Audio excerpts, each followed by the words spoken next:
I have been away from the theater for far too long. I really don't have any excuses, but hopefully this will make up for it. Because thanks to streaming, I was able to, in the privacy of my own room, quietly watch a triple header. First, we got the Super Mario Galaxy movie. Personally, I thought it was a good sequel. It made for deeper lore for all the characters. It brought many more Nintendo characters and references into the universe it's created, including one that I was so happy to see. Let's just say it was a small thing and a colorful thing. And if you get that reference just now, then you're definitely an old school gamer from the GameCube era. Anyway, the cast was great. The new cast members were fun. The old cast members were on point, and everyone worked really well off each other, and the animation itself was gorgeous. There were a couple times when paint was being depicted that I thought it was real paint. So yeah, they're getting really good at making this particular cartoon come to life, and I can't wait for the next one. I just hope a certain actress from a certain 90s adaptation of this franchise comes back to voice her animated version. You'll know who I'm talking about once you find out who shows up at the very end. Hint, hint, stay to the very end. Next was Ready or Not 2. Once again, Samara Weaving was amazing as someone pushed to the edge and beyond.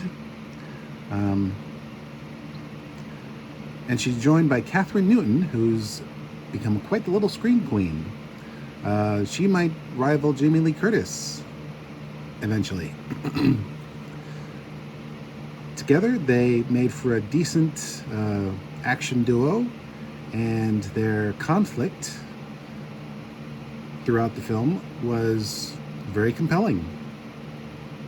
As for the villains, Sarah Michelle Gellar was dignified and entertaining as all heck. And the rest of the characters were fun in their own way, even if they didn't get much screen time. And Elijah Wood is a national treasure. He plays his character so straight, and he's just fun to watch. Honestly, if they do a third one, I kind of want to see his backstory. The action is amazing. The gore effects are pretty awesome.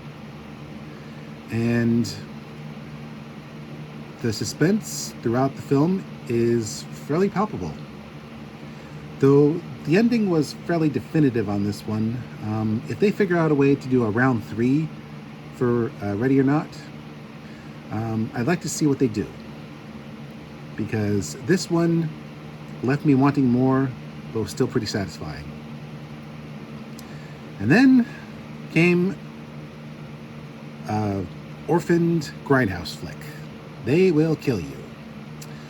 The actress who plays Domino finds herself in a hotel for old school hoity-toities, which, as it turns out, was a satanic temple. And I'm not going to spoil it, but let's just say the villains have a lot more in common with classic 80s slashers. And I'll leave it at that. The gore effects are phenomenal. The acting is hilarious. The action is fun. And the story itself is fairly compelling. Once again, we have a couple of sisters who have some baggage, fending off a bunch of villains. And I'm not sure the studios thought things out when they put this one and Ready or Not 2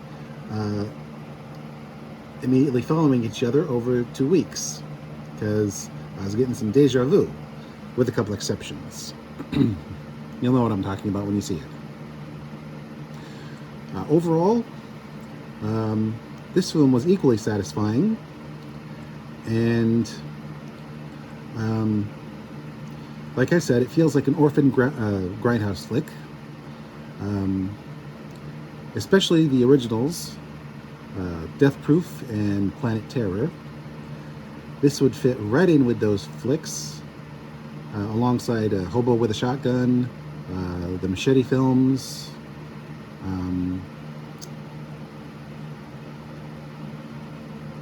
and one more who I can't remember. Oh, Thanksgiving.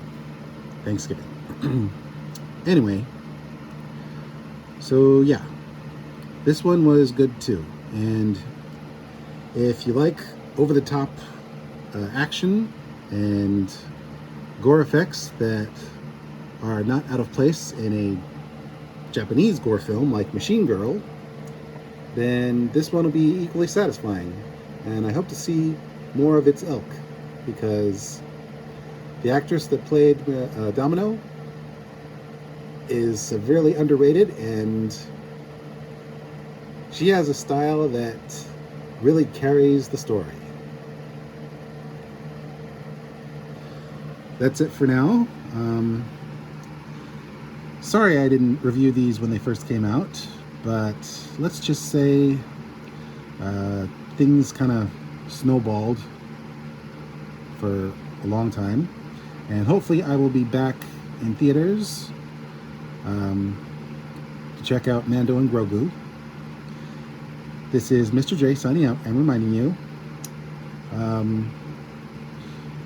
just because you're not feeling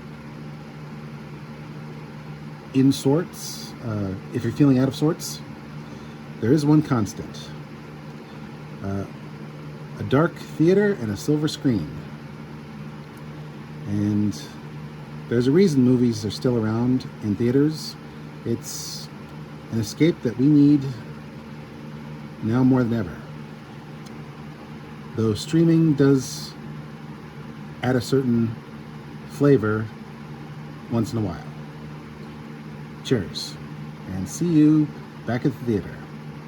This is the way.